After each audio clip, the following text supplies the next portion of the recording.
Good morning from the Scented Home. I promised you guys that I would hop on here and I would do a quick tutorial on Jotform and how to collect information by a checkbox form or like a fill in the blank type form, so that you can have it to follow up with your customers, send out party packs, send out sample mail, all the things that you need to run your business or make it easier at least. So I'm recording this so that you guys can go back and watch it. I am going to share my screen so that you can see how to do a jot form.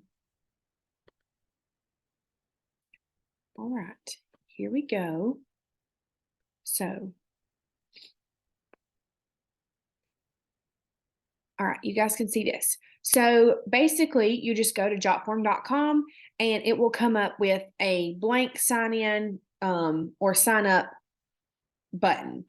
So you want to sign up. It's free. You get to make, I think it's 5 forms it's either 3 or 5 forms for free. So what I do is I just use the same form and I edit it. So we're going to take a look at join my mailing list. I just made this form.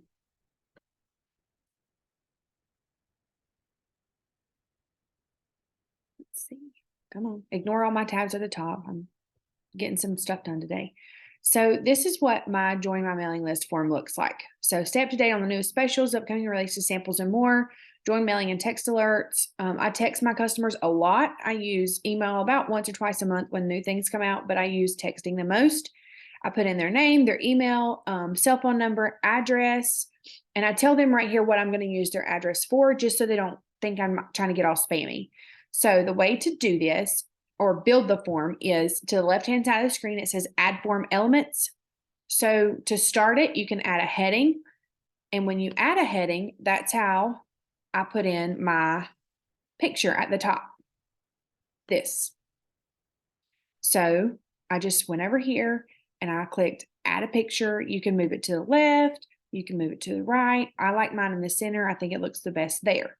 You can also resize it and make it bigger. You can make it smaller. It's very customizable. Next, you can click add a heading and it will add this.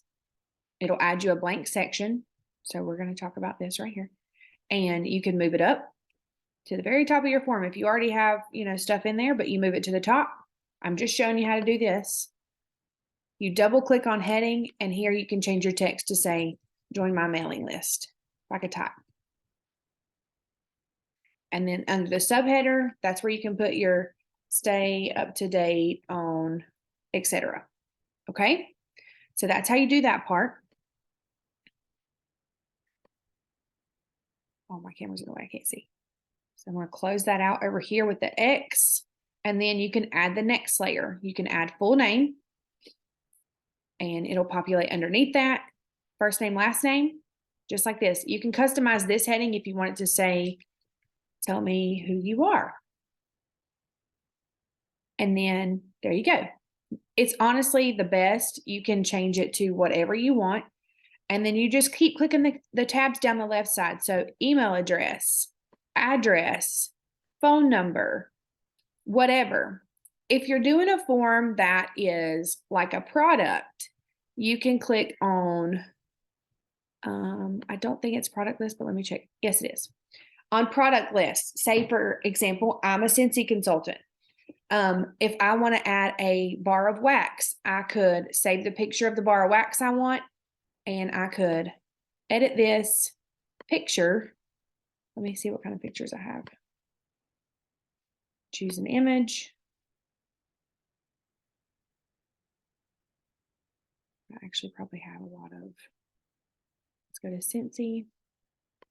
For example, here's the Alice in Wonderland warmer. So we'll just upload that, for example. So we'll upload that image. We'll change the price to, I think it was $75. You can you can copy and paste the description straight from the Scentsy website. So let's say, for example, Leah Ash.Scentsy. We're just kind of pretending, so I can pull, I don't know.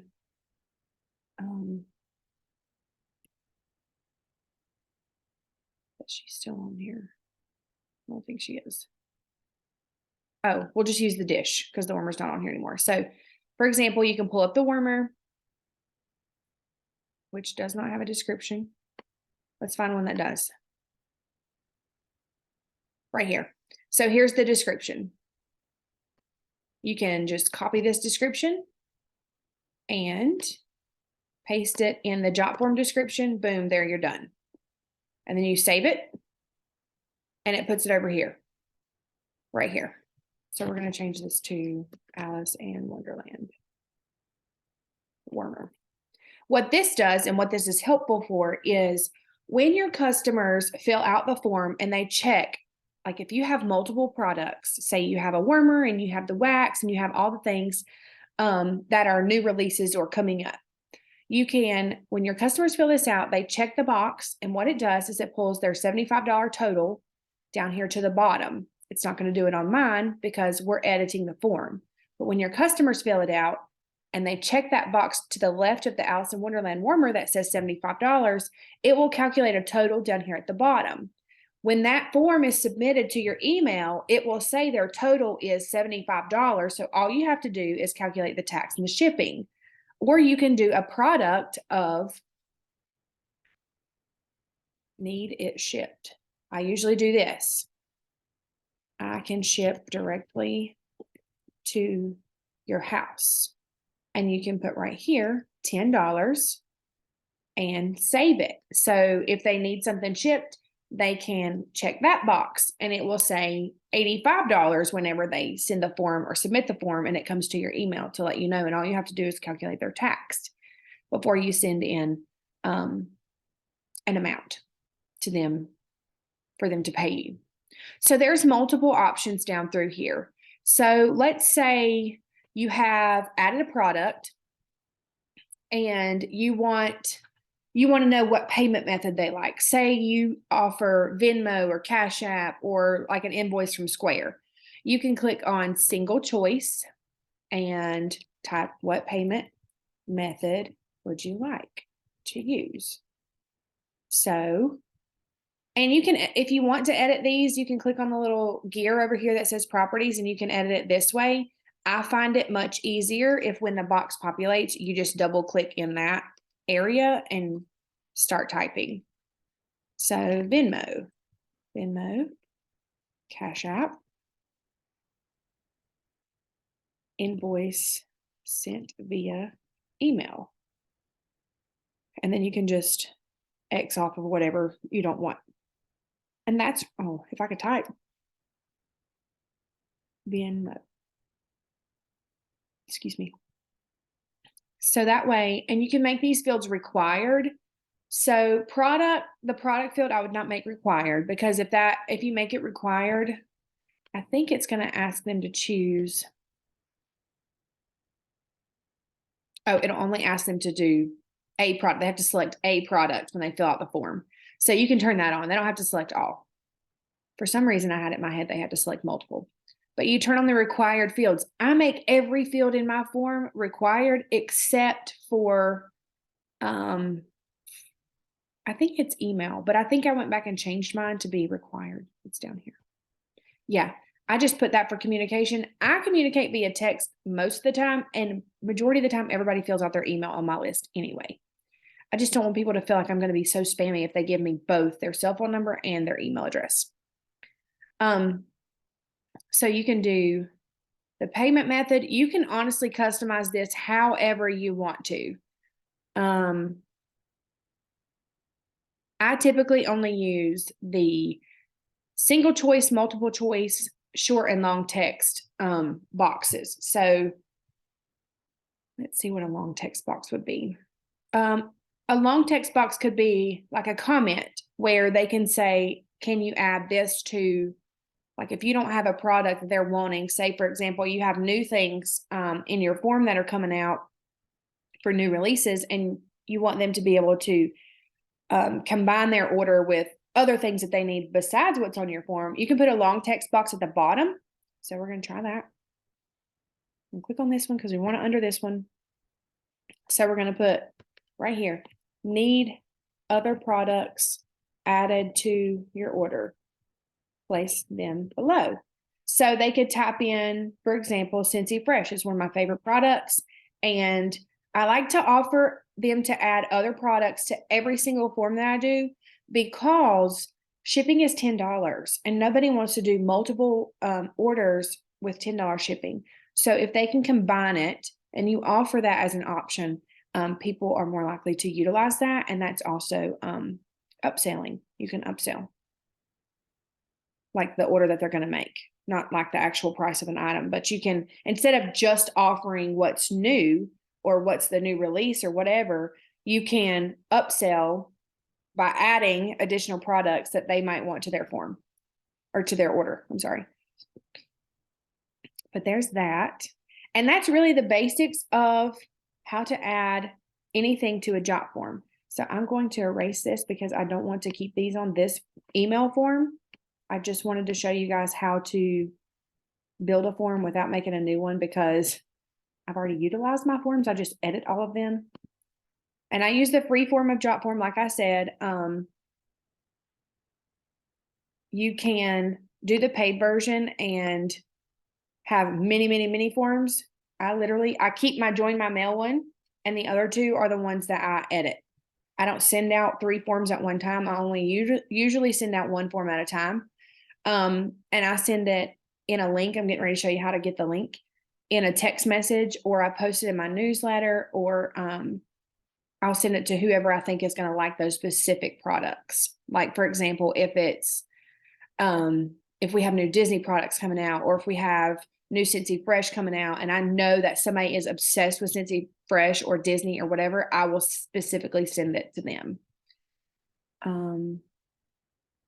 Okay, so when you're done, here's my done form. Just to kind of recap. And you can edit your colors too. I didn't show you that. So this little paint scroller on the right-hand side that's blue, you can click on that and you can customize your colors. So you can change it to blue, you can change it to pink or purple or whatever. I keep mine the white and gray because I like it. It's simple. I like simple. You can change your button colors, your font colors. Mine's black for everything. You can customize however you want to. So I'm not going to save that. You can choose styles, the width. You can change it literally however you want to. The button style, like mine is green, I think. Mine is green. You can change it to pink. You can change it to whatever. I just like to keep mine simple. I literally like to keep it simple, so I left it green. I didn't want it to be too bright.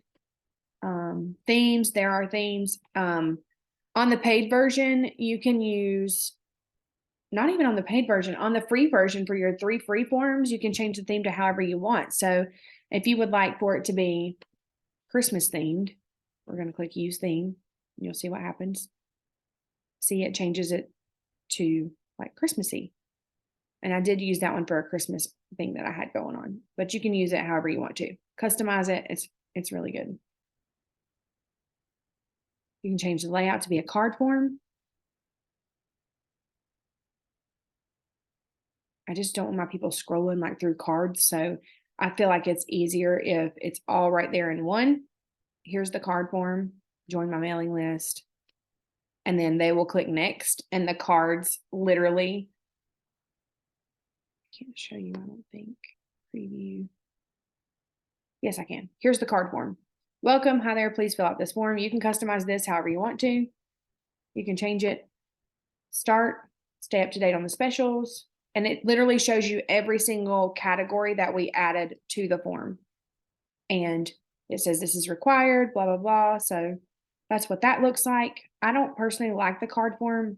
I don't know why. I just don't like it. So then we click on Form Designer.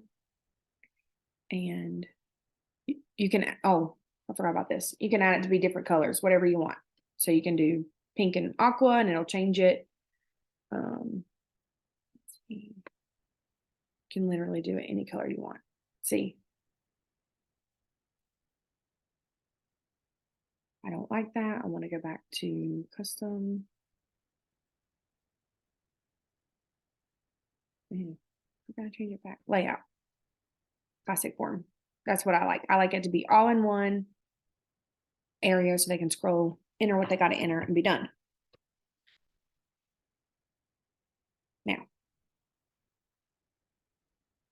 Now, to send the link or to find a link, click on settings. We're done. That's just, are you sure you want this to be called join my mailing list? Whatever. But to send it out, you don't really have to do anything on this settings page unless you just want to change the name of it. Click on publish and it'll give you the link right here. You can copy the link, open the link in a new tab. When I open it in a new tab, it'll just show you the form. That's what it looks like when it goes to your customers, this right here. And that's it. Boom, you're done. But I always copy the link and I send it out to my customers. You can type in their email addresses right here if you want to. I personally don't do that. If you use email a lot, you can do that. I copy the link, I text it to my customers, I email it with my newsletter, or I will post it to, like if I have a party going on in my Facebook group, I will post that there to see who wants samples or who wants to join my mailing list or anything, whatever I want to collect information about. I usually will post it in multiple places via text, email, Facebook group, my personal Facebook group. It just depends on like what's coming out and what your preferences are. So I hope this was helpful. And if you have any questions, you can put them in the comments. I'll do my best to fill them out. And I will be doing more tutorials on different subjects. So join my YouTube channel and we'll go from there. Bye guys. I hope you have an awesome day.